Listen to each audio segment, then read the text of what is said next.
কাহ্হার। হাসরের ময়দানটা থরথর করে কাঁপতে থাকবে, সবাই উলঙ্গ পাগলের মতো হয়ে যাবে। উম্মতেরা নবী তালাশ করবে, ঈসা নবীর কাছে যাবে, মুসা নবীর কাছে যাবে, ইব্রাহিম নবীর কাছে যাবে, মুসা নবীর কাছে যাবে, আদম নবীর কাছে যাবে। সবাই বলবে আমি পারতেছি না, নিজের চিন্তায় পেরেশান, উম্মতের চিন্তা বাদ।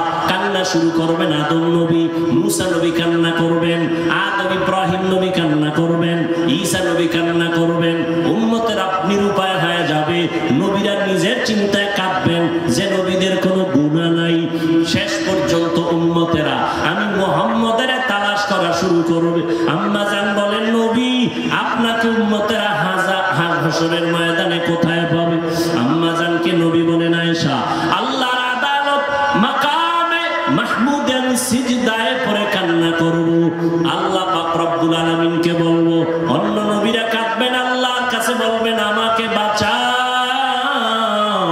আমি মুহাম্মদ একবার বলবো না আমাকে বাঁচাও, আমি কান্না করে বারবার বলবো আল্লাহ আমার উম্মতের বাঁচাও, আমার উম্মত গুলোরে বাঁচাও। ও কলিজার যুবক, ও পর্দার আড়ালের আম্মা জানেরা, ও বৃদ্ধ বাবাজিরা, এত বয়ান এত বয়ান এত বয়ান। আপনার আমার আল্লাহ ধর্ম এক, কাবা এক, এরপর এত বয়ান কেন করা হয়? এরপর বয়ান তাবলীগওয়ালাদের বয়ান, পীর সাহেবদের বয়ান, ওলামায়ে কেরামের বয়ান, বক্তাদের বয়ান, জুমার দিন খতিব সাহেবদের বয়ান। এরপর কেন আমলের খাতা বড় দুর্বল? কি মনে মনে ভাবছো রে যুবক? আল্লাহর কোরআন বুঝি মিথ্যা? একটা প্রমাণ পারলে দাঁড়াইয়া দাও, আমি এখন টুপি দাড়ি ফালাইয়া নাচ গান শুরু করব। পারবা? আল্লাহর কোরআনের একটা ভুল বের করতে পারবা? দুনিয়াতে বহু পণ্ডিতেরা অপচেষ্টা করেছে, কেউ পারছে? বরং বহু পণ্ডিতেরা মাথা নত করে কালেমা পড়ে মুসলমান হয়ে গেছে। ও আল্লাহর বান্দা যুবক,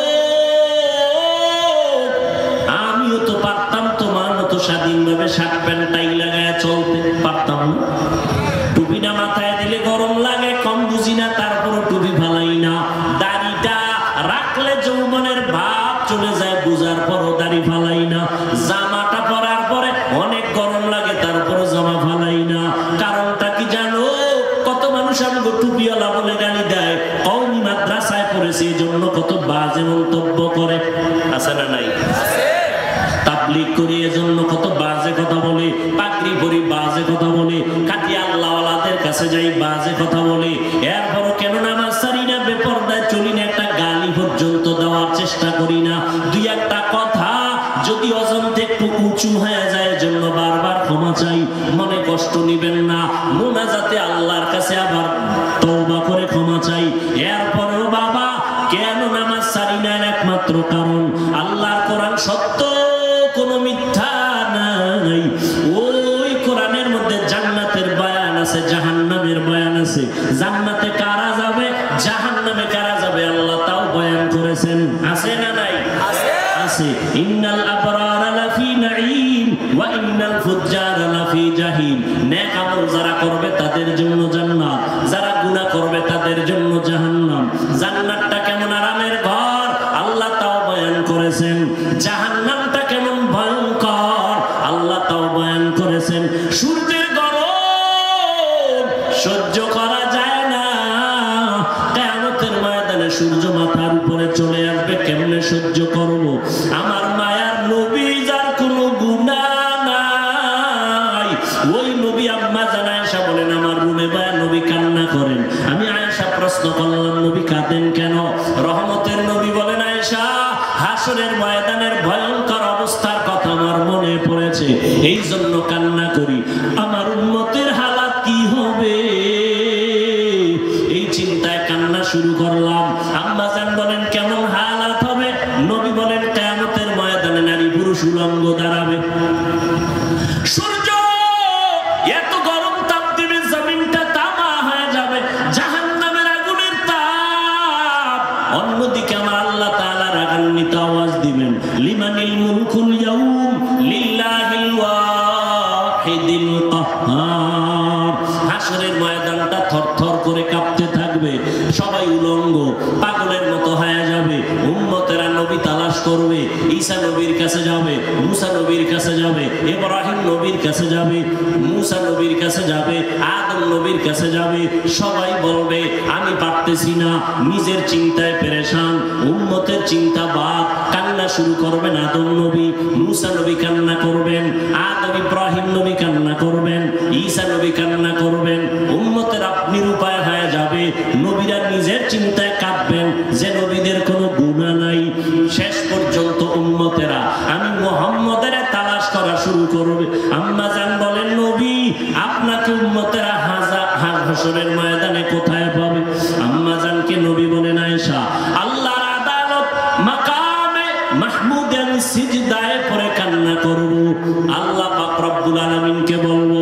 অন্য নবীরা কাঁদবেন, আল্লাহর কাছে বলবেন আমাকে বাঁচাও। আমি মুহাম্মদ একবার বলবো না আমাকে বাঁচাও, আমি কান্না করে বারবার বলবো আল্লাহ আমার উম্মতের বাঁচাও, আমার উম্মত গুলোরে বাঁচাও। একটা উম্মত যেন জাহান্নামে না যায়। আল্লাহ বলবে নবী আপনি কাঁদবেন না, মাথা উঁচু করেন, আপনি বাছাই করে করে আপনার উম্মত গুলো জান্নাতের পথে নিয়ে যান। আমি উম্মত বাছাই করে জান্নাতের পথে নিব। আম্মা জান বলেন ইয়া রাসূলুল্লাহ কোটি কোটি কোটি কোটি হাজার কোটি মানুষের মধ্যে মুসা নবীর উম্মত, ঈসা নবীর উম্মত, আদম নবীর উম্মত, আপনার উম্মত গুলো কেমনে চিনবেন আর আপনার উম্মত?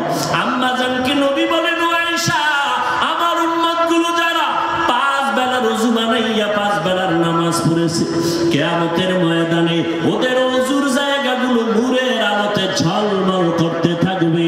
আমি নবী দেখে দেখে বাছাই করে করে জান্নাতের পথে নিয়ে যাব। আমি নবী নিজ হাতে কাউসারের পানি পান করাবো। ওই দিন ওরে নবীর উম্মত এক পর্যায়ে কাউসারের পানি পান করবে, পর্দা পড়ে যাবে মাঝখানে। জিব্রাইল আরে নবী বলবেন ফেরেশতারা উম্মত আমার বাকি আছে, কয় আছে, পর্দা দিলা কেন? কয় ওরা আপনার খাঁটি উম্মত না, আপনি দুনিয়ার থেকে চলার পরে এরা আপনার সুন্নতের জবাই করেছে। নিজে নামাজ পড়ে নাই, অন্যে পড়ছে পছন্দ করে নাই, নিজে দাড়ি রাখে নাই, অন্যে দাড়ি রাখতে পছন্দ করে নাই, নিজে পর্দা করে নাই, অন্যে পর্দা করবে পছন্দ করে নাই। নবী নিজেই বলেন তখন আমি কিয়ামতের ময়দানে আয়েশা শুনো আমি বলবো সহকান সহকা লিমান গায়্যারা মিন বাদি, ভেগে যাও, দূর হয়ে যাও, আমি তোমাদের উম্মত বলে স্বীকার করি না। আল্লাহর গায়বী আওয়াজ ও ফেরেশতারা এই জাহান্নামীদের হাতে জাহান্নামের হ্যান্ডকাপ লাগায় দাও, জাহান্নামের আগুনের মধ্যে নিয়ে ফালানো হবে। ও নবীর আশিক চিন্তা করো নবী তোমাকে কাউসারের পানি দিবেন নাকি পর্দার আড়ালে ভাগাইয়া দিবেন?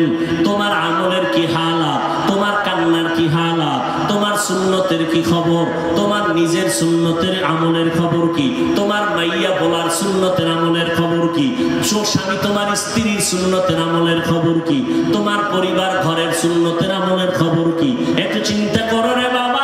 নিজের চিন্তা করলে তো অন্যের খবর নেওয়ার সময় হবে না, এখনো সময় আছে, তওবা করে নাও, মনটারে বুঝাও রে মন।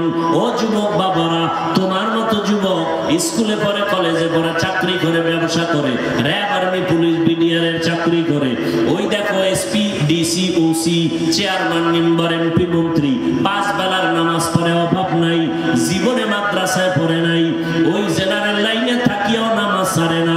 মনেরে বুঝাও তুমি কেন পারো না? তোমার মতো যুবক রাস্তায় গাড়ি চালায় নামাজ পড়ে, তুমি কেন পারো না? তোমার মতো যুবক নদীর মধ্যে মাছ ধরে নামাজ পড়ে, কৃষি কাজ করে নামাজ পড়ে, তুমি কেন পারো না? ও বৃদ্ধ বাবাজি আপনার মতো কত মুরব্বীরা এখনো কষ্ট করে মসজিদে গিয়ে লাঠি নিয়ে নামাজ পড়ে, আপনি কেন পারেন না? পর্দার আড়ালের আম্মা জানেরা বোনেরা আপনার মতো কত মা বোন এখনো আছে পর্দা করে, 5 বেলার নামাজ পড়ে, স্বামীর মাল হেফাজত করে, মোবাইলে গুনাহের কাজে সময় ব্যয় করে না, আপনারা কেন পারবেন না? এখন থেকে তওবা করে নেন। হায়াতের মালিক আল্লাহ, মৌতের মালিক আল্লাহ, ইজ্জতের মালিক আল্লাহ। মরিয়া গেলে যাব আর কোনদিন দাড়ি কাটবা না, নামাজ ছাড়বা না, বেপরদায় চলবা না রে যুবক। মা বাবার দোয়া নিয়ে চলবা, উলামায়ে কেরামের পরামর্শ নিয়ে চলবা, মুরব্বির সাথে বেয়াদবি করবা না, শিক্ষকদের সাথে বেয়াদবি করবা না। তওবার যদি অন্তর নিয়ে তৈরি হয়